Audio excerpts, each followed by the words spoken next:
Welcome back, ladies and gentlemen. We're getting ready for our second set of the day, numero dos, in Immortals Academy taking on CLG Academy.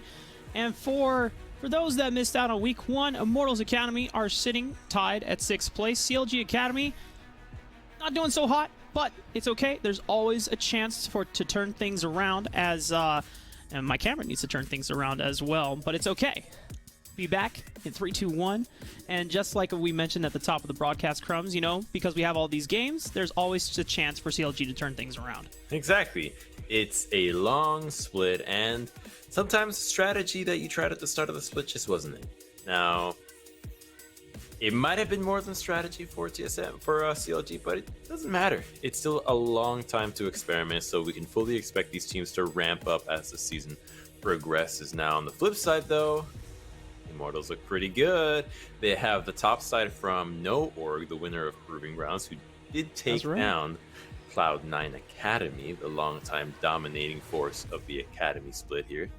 But this team has been looking progressively improved, and there is a trend that you can really track with the Academy teams and the LCS team. So the Immortals lineup in the LCS has been doing a great job. Rio week. I think that this team here in Academy as well takes some notes from that. And the more they improve the synergy between Anda and Viper now in tandem with the new bot lane that they're playing with, I think the better that the lineup will look, because their champion pool is very wide and very relevant to the scrappiness that we currently have in 11.11. Yeah, I mean, Immortals Academy, their first match was against 100 Thieves Academy, which they didn't do the best in, dropping 0-2, but then going up against Golden Guardians Academy, they came back with a vengeance. And, you know, Viper and Anda, they're still not with the team on site yet. They are playing remote, but even then, Viper was making some of those Lee Sin plays look like he was playing on less than 20 ping. So, you know, props off to both of them for being able to still play at their best despite not being with the same or in the same location as their teammates. As, you know, one of the things to look forward to in this Immortals Academy lineup is not only, you mentioned the No Org roster of Anda and Viper coming in as the jungle top lane duo, but also I think we have to start putting a lot more attention onto Pretty, because he's been putting up some massive numbers, the highest kill participation mid laner out of all Academy mids right now.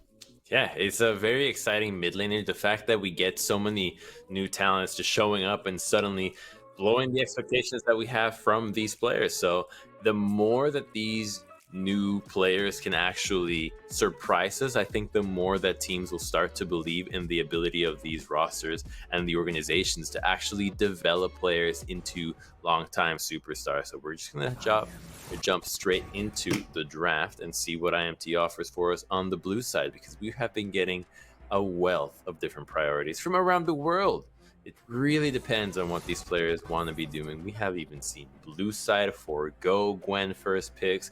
We're seeing a lot of priority on the Karmas, on the new champions, Gwen and Viego, depending on what players you've got. So it's still one of those early stages before people come into agreement in what the meta is. And frankly, that's one of my favorites, because it offers divergent paths from each team to say, you know what, I know that this worked for you, but we think that this is what works for us, and we're just not going to touch it. We don't think it's universally overpowered or universally the best strategy, especially not for us. We're going to stick to something else, and I think that IMT is that kind of team.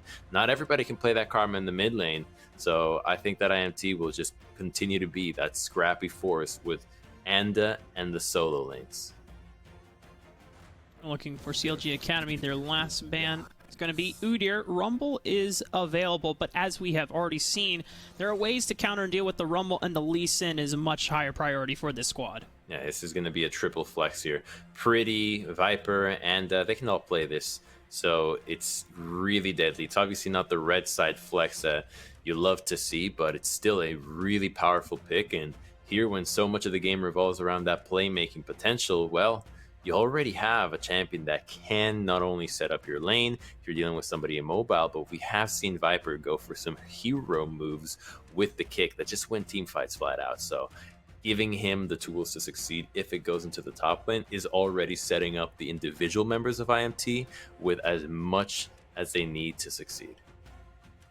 And Viego Renekton being already taken off the table as well. Some common answers that we've seen into the Lee Sin, either trying to look for early lane priority or just a scaling matchup if you're picking the Viego. Nocturne is available though for CLG Academy. This is something that RJS and Keel and Tian all have played to some extent, but the Gnar is actually going to be the matchup of choice for Tian. Okay, yeah, interesting. CLG is not really working around a lot of flexibility just yet. You're hard locking the Gnar, so you're just trying to hide something. You're saying, I think Viper's going to play the lead top. I'm just going to take the Gnar. There's no Gnar counterbans. There's no Jace, no Aurelion, nothing like that. So this is CLG just saying, we want to hide our composition and keep the Tristana as a flex, because you don't know if that's going to be mid or bottom. So they're trying to potentially hide their bottom lane, probably not the jungle. That's not a pick that has seen sufficient innovation just yet. The innovation comes around the support picks that you have with it, whether it's the Karma or more Braum-esque peel for whichever carry you want to play down there. So IMT just says, all right, you want to go that direction, fine. We're just going to pick something that we know works against so many different kinds of compositions. The tried and true, the tested equalizer into depth charge. Doesn't matter how mobile you are, Tristana. You get caught by that, you are going to get roasted. Oh, but Keel, okay, the Scarecrow, the answer into the Rumble. And a couple of things that we have talked about on the Academy broadcast since last week. Either if you want to answer the Rumble, you pick something super aggressive to try and punish and skirmish with it early on before it hits level 6, or you pick a champion that is just as powerful in team fights that scales later on. Yeah, they both have the same weakness. These two champions are pretty weak at a level 1 fight. They don't want to be invaded. So because the Rumble team doesn't want to be invaded, they're going to be playing defensive. Because the Fiddlesticks doesn't want to be invaded, they're also going to be playing defensive. Except this time around, when you have the Gnar, you do have a range advantage to defend him. So you actually can protect this Fiddlesticks really well if it ends up being the Gnar and the Tristana in the top side. And it's already looking like a strong team fighting comp from both sides of the equation, as Mega Gnar ultimate with Fiddlesticks is absolutely devastating, like we see with the Death Charge and the Equalizer. So this game could come down to just flat out 5v5s, and those are the ones that give us the most explosions, because as long as no one gets too far ahead in the early game, those mid-game team fights will often be so hotly contested that they could go either way, and they'll probably continue to do so until one team breaks it post 20 minutes, gets a Baron, and then the game can snowball from there. And CLG Academy are taking away not only the Nocturne but also the Ezreal, so making sure that Immortals don't have the ability to combo this Equalizer and Depth Charge with the ability to just turn out all the lights and make sure that CLG Academy don't see it coming. And by taking away this Ezreal as well, they're removing a safer marksman. Please pick Thresh. Ooh. I don't know, Chronos. I mean, okay, so it's not very good into Nautilus, but Fiddlesticks Thresh is a bonkers combination. Lantern, Fiddlesticks ultimate into the team is just a huge team fighting tool, especially if you want to dive the bottom lane. So they're going to play it safe, though. Just going to take the set. It probably is going to be set into the Nautilus. It's safe, and there's no longer the Leona available to the bot lane, so it would be fairly risky to take something else that isn't as beefy to deal with the Nautilus. And as Alistar, you would kind of concede the early lane, so the set makes a lot of sense, and it allows you to flex that Tristana pick all the way to the very end. And this Sylas pick being hovered right now by Immortals Academy, I guess we can't really be too sure what they're going to pick until the final lock-in comes into place. The CLG Academy, they still have to determine whether this Tristan is going to be going to Katsuri in the bottom lane or if it's going to go to RJS, as Sylas will be locked in for Pretty. Beautiful ultimates. Already you've got 3 that you'd love to take. Fiddlesticks ultimate on Sylas? Gnar? Oh, delectable. And then you've got Set ultimate as well. All 3 tools that allow you to get into the fight, combo with the rest of your team even more.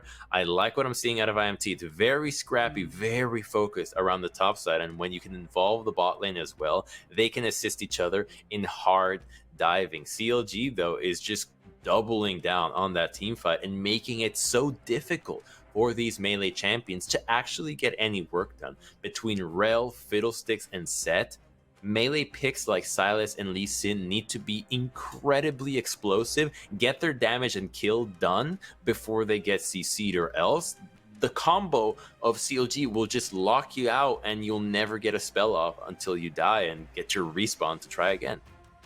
And then to add on top of it all, Crumbs, you got a Rel being locked in for hooks here. So the Magnastorm being able to combo beautifully with that Crow Storm is going to set up for some massive AoE damage. And the nice thing about reset comps, whenever you have something like a Tristana or a Jinx, as long as you have a lot of burst to get the fights rolling, then it allows those marksmen to be able to excel.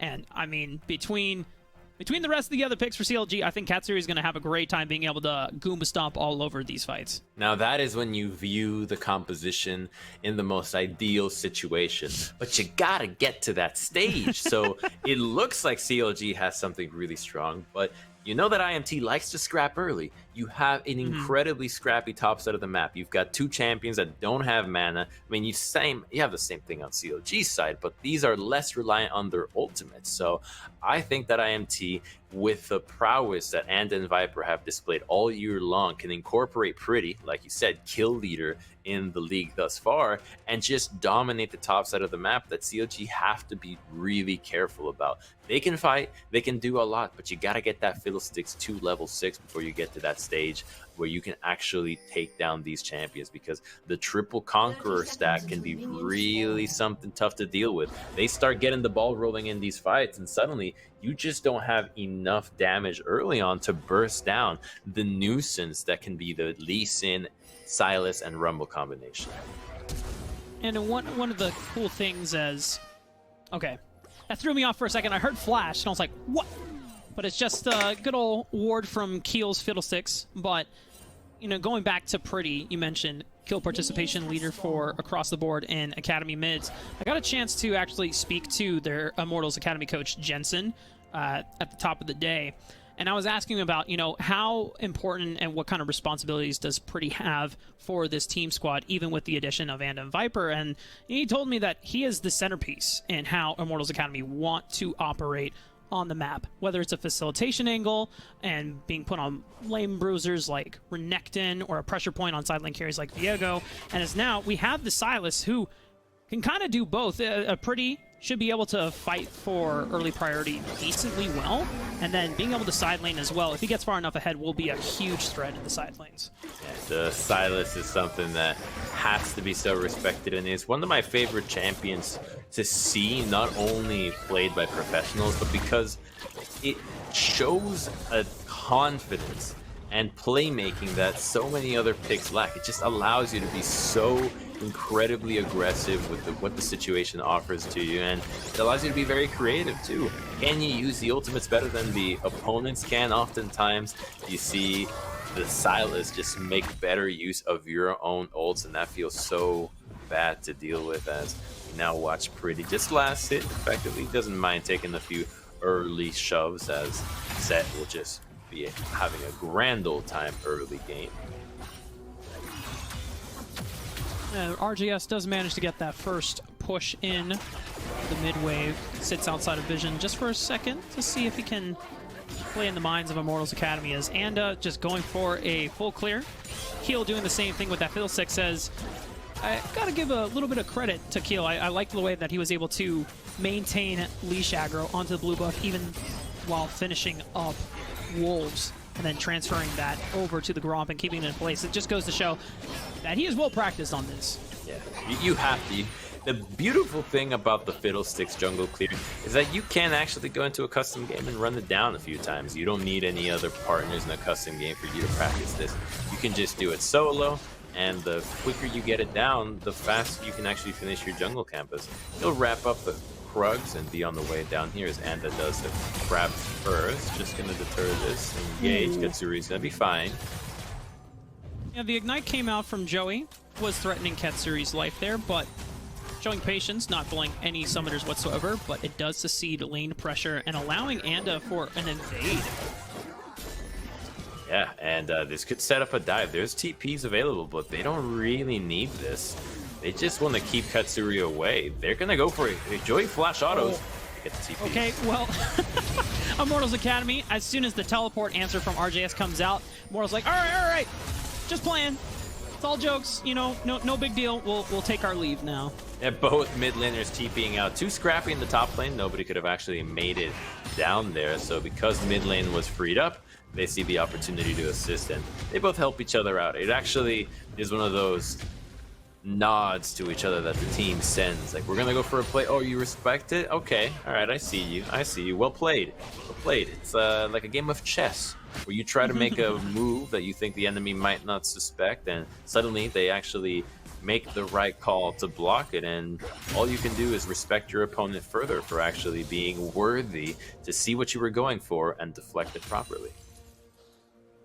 Now we got to bring in Joshi on this, because I know he loves talking about chess and being able to lead it into the league terms. You make a move, you threaten their backline or one of their pieces, like, all right, boom, answer with Rook. And it's like, all right, well, you want to really make this trade? And Immortals Academy, content with the fact that they can just take a teleport, as Joey going to interrupt the recalls from Hooks and Katsuri, as that might have been a little too dangerous for Joey, as he has to burn the flash. He doesn't know where the Fiddlesticks is at either, so if he gets hit by that and there's a Fiddlesticks coming his way with tier 2 Predator boots like he already has, then he definitely would be dead. So now he thinks better of going for these blind hooks, although Keel might be looking for a route. If they can catch Joey, watch how Hooks positions. Ooh, barely makes it.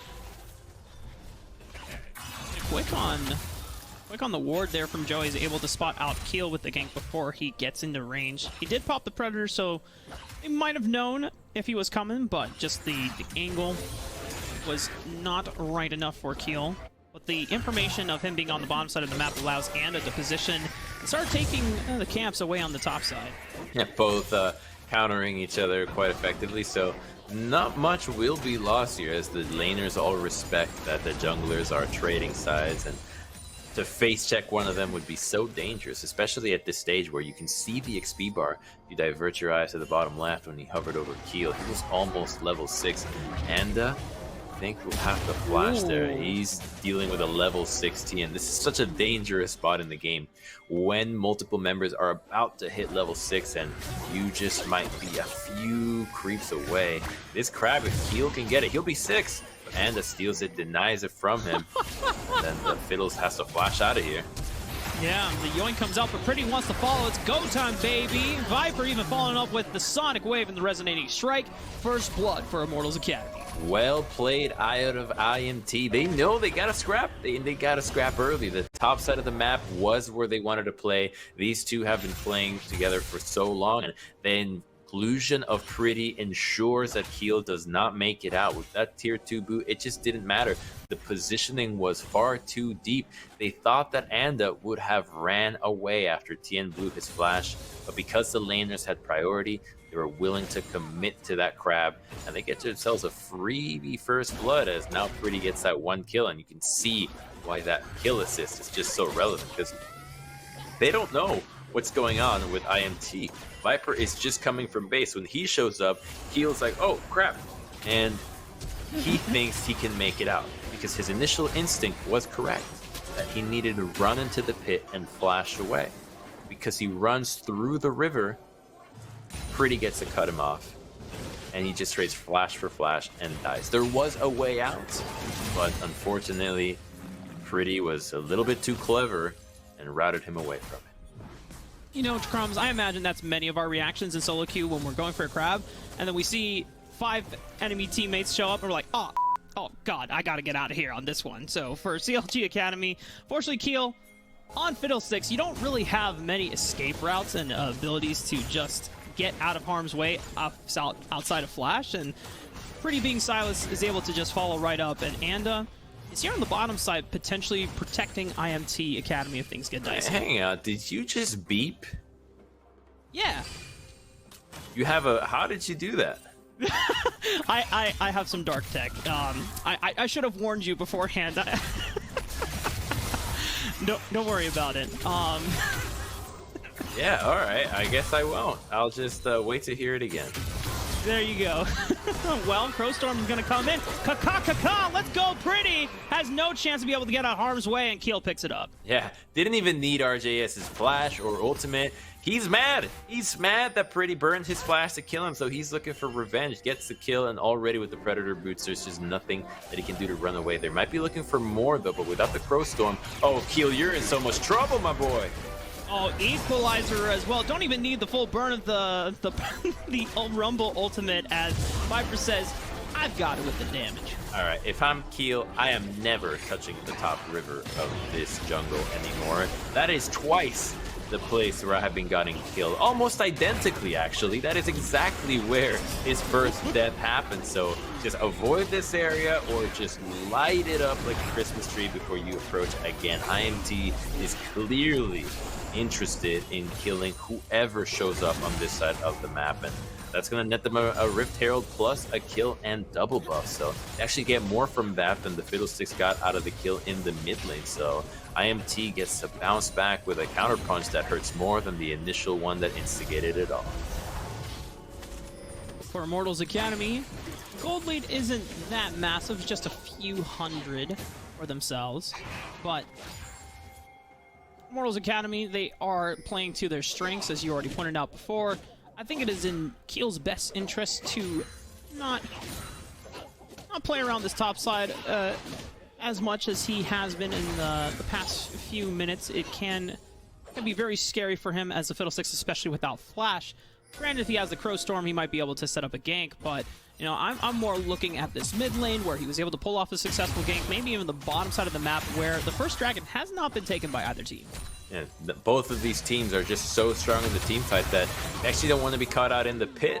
You get caught down there, grouped up in a place that's easy to just get AoE down.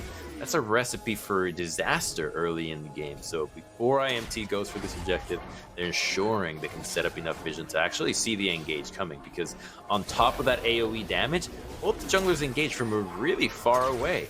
Both Equalizer and Fiddlesticks have a significant range, so they have to be aware that if they want to start these objectives, they need even deeper vision than usual to take it safely.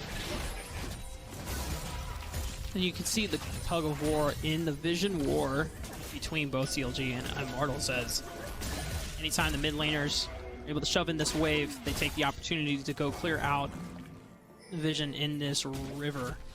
So far, our Immortals Academy have the advantage, but but here comes the Crowstorm. Anda's a little too far. He lays down the Equalizer, but he doesn't have a stopwatch to save his life as he gets taken down. Keel having to flash away. He was exhausted. Viper falling in with the Resonating Strike, but it's a follow-up from RGS, able to protect his jungler. But just as I say that, Keith follows up with the Killer Instinct, and Immortals Academy able to take down 2 for 1.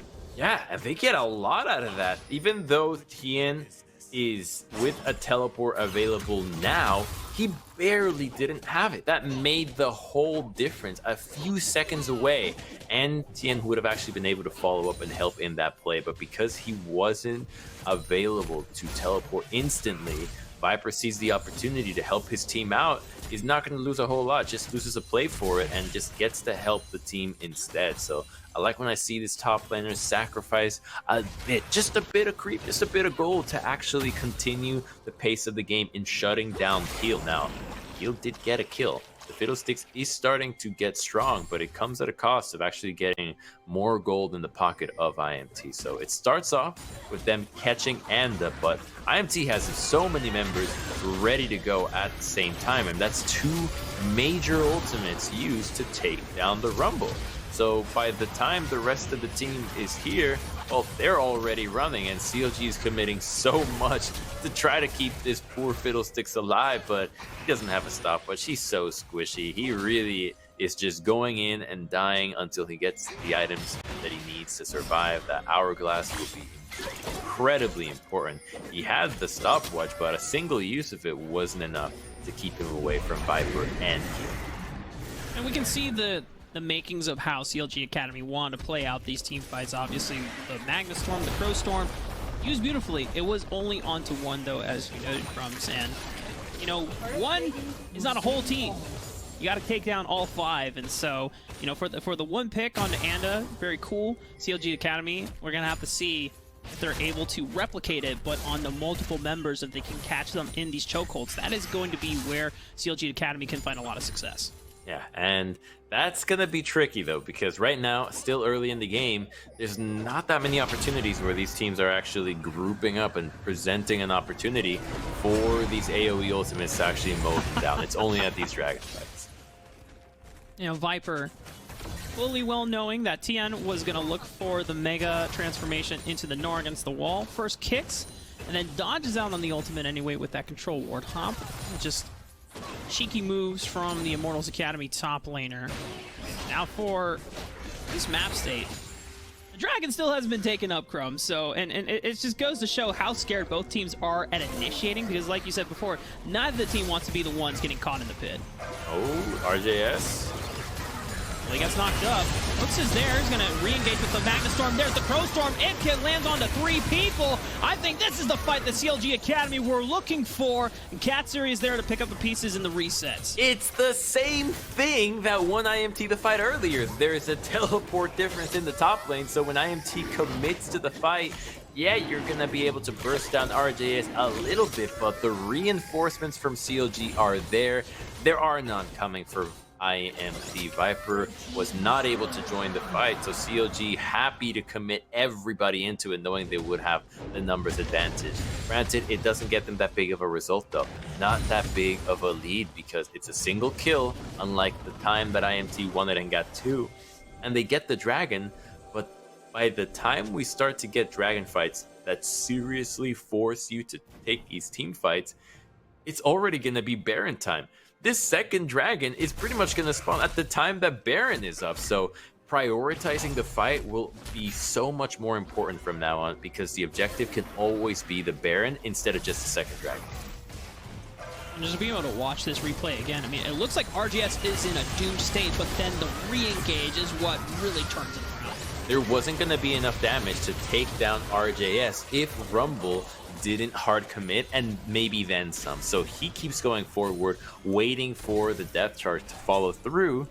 By that time, when he commits to continuing the fight and not running away, the Fiddlesticks ultimate gets fully channeled in his face. Hooks keeps him in place with the Magnet Storm, and then there's no way out. Because, I mean, Magnet Storm, when you are literally driving around a metal mech, seems like one of the worst things that could happen to you.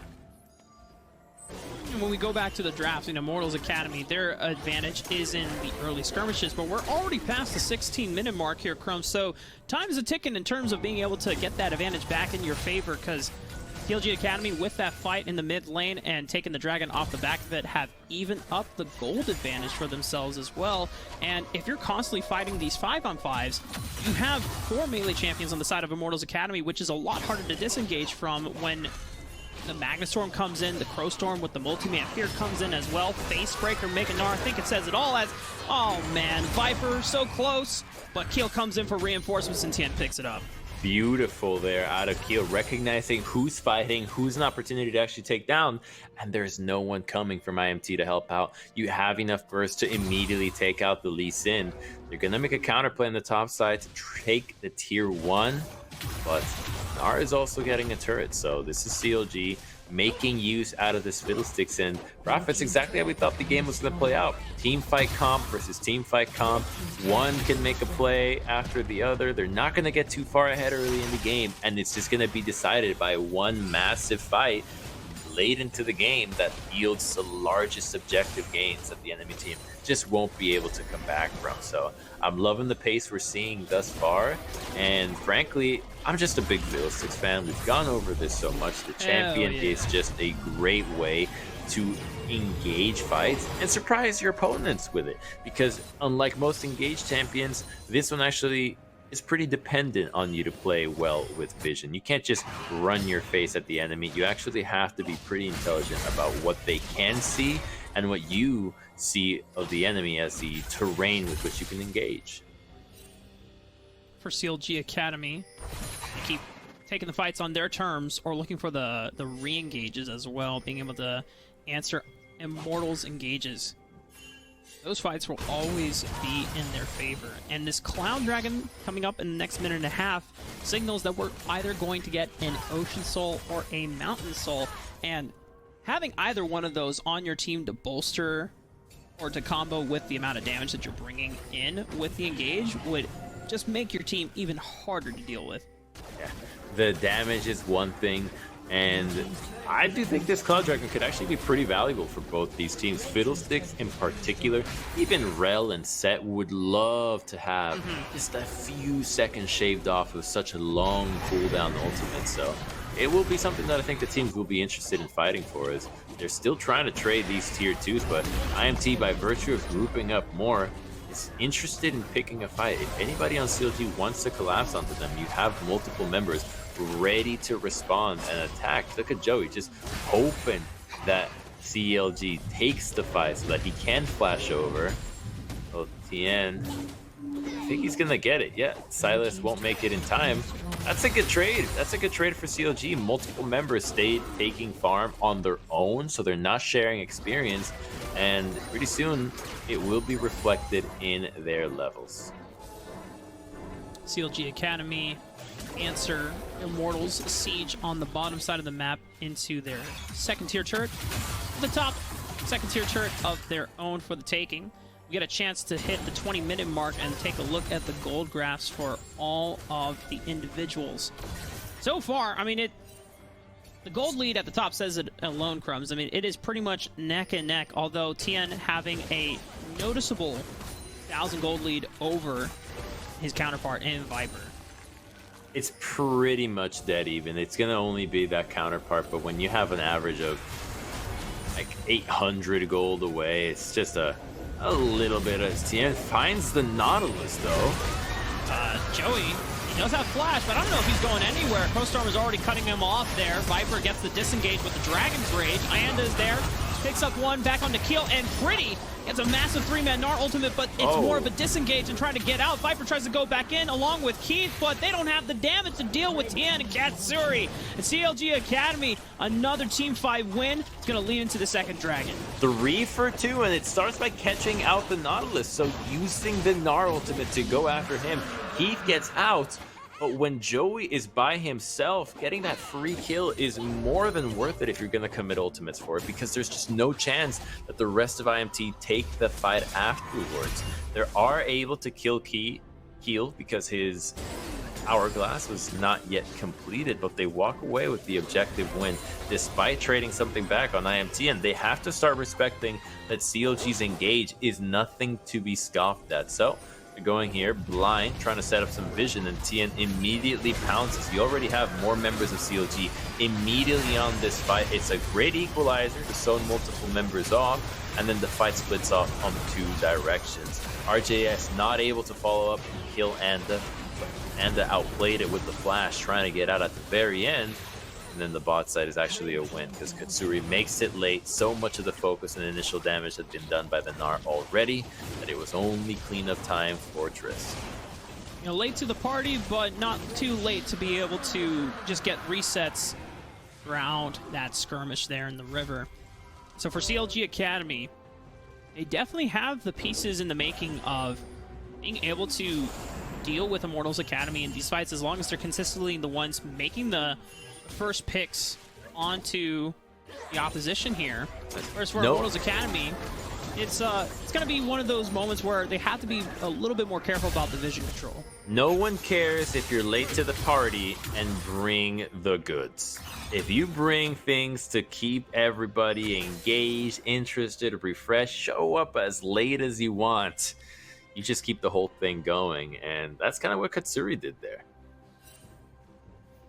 And now for CLG Academy, still the gold lead is still somewhat dead even here, Crumbs, but 2 dragons to the name.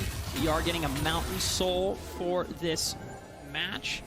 So a little bit extra resistances, and if CLG Academy, since they already have the 2 dragons start, if they can secure Mountain Soul, that's an extra health shield that is going to be able to deal with a little bit of the burst that would come in from the start of fights engaged by Immortals Academy, and it just makes them even more difficult to take down. I like what we just saw here from RJS. He goes out to clear that ward, continuing to hide Keel. He's in that tri-brush. Oh, the engage is about to happen. Ooh. Here it comes, Crowstorm over the wall. Joey and Keith are saying, wait, this is kind of a bad idea. And then popping the equalizer, trying to cut off members, but CLG Academy are already where they want to be, taking out Joey once again at the start of the fight. Pretty has been routed off by Viper and Keith, and they're trying to get in, but they know that it is not safe for them to enter. Pretty being able to survive the explosive charge thanks to that stopwatch, but CLG will be able to get the Baron. Yeah, great team fight engage out of them. Saw multiple members having to face check, but IMT is not done. They're trying to 2v3 this. There is a TP from Pretty. 2k health on the Baron. CLG Academy will be able to secure it. Viper and Keith are trying to keep CLG in the pit here, see if they can pick off any stragglers, but Immortals Academy decide against it. They don't want to catch the smoke from CLG Academy. They're going to get the recalls off. No, that would be just unwise out of them to go into that fight, but that is CLG's composition in a nutshell there. Great play by Vision. They did not suspect where Keel was. They just saw that there was a control ward that RJS walked by, but they felt like they had to go into the pit and check because of how fed Katsuri is. With Tien being MIA, well, the Nars, his passive, his hyper can do so much at mowing down the Baron in a combination with Katsuri, and then Keel could potentially be tanking it. So they worried that the Baron would have been taken. They felt like they had to keep marching forward to take a fight in the pit against them because of the control ward that CLG had. But then the three members of CLG immediately engaged. Keith gets zoned out. He's feared by the time his support is already dead, and so he just can't make it. Keith is trying to participate in this fight, but he gets chunked out. He's zoned off. They're lucky that Pretty had a stopwatch to actually keep him alive.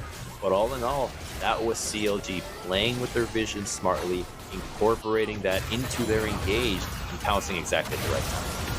Pretty trying to pounce on TN, but the re-engage and the counter-engage from Keel and the Crowstorm means that it's lights out for Pretty, and a beautiful Magnustorm from Hooks. He's going to be able to lock out three members, and RJS and Katsuri are there for the cleanup. Goomba Stomp's coming in for Katsuri as he rocket jumps forward. Picks up a double. Viper not going to get enough damage to be able to take him down, but it's four members gone from Immortals Academy. CLG still have four of themselves. You've got a Tristana, a Set, attacking these turrets with a Nara. They can end right here. Viper's not going to defend on his own. CLG Academy on the brink of being able to pick up their first win in Academy so far. A 0-4 start, but they came back swinging, ready to show that they have means to improve. As now Joey, I don't know, can he buy enough time? There's still a couple minions here. CLG Academy just got to auto down the Nexus. Pretty's going to try his best, but it's all for naught. CLG Academy with the first win of the season. They finally find their stride, a composition that is relevant with the current meta champions, and it was executed really nicely as well. Good team fighting out of them. I was really impressed with how they played around the vision.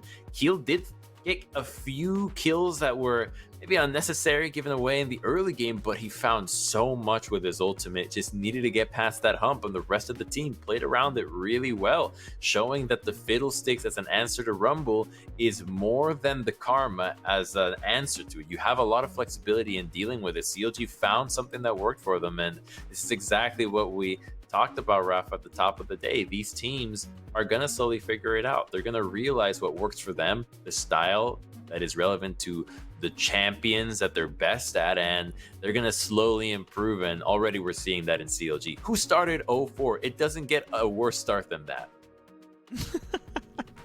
For CLG Academy, they bounce back, and Immortals Academy now are going to have to see if they can answer and at least tie it up, or if CLG Academy will try and walk away with a 2-0. But we'll be finding out soon enough as we take a short break and get back for Game 2.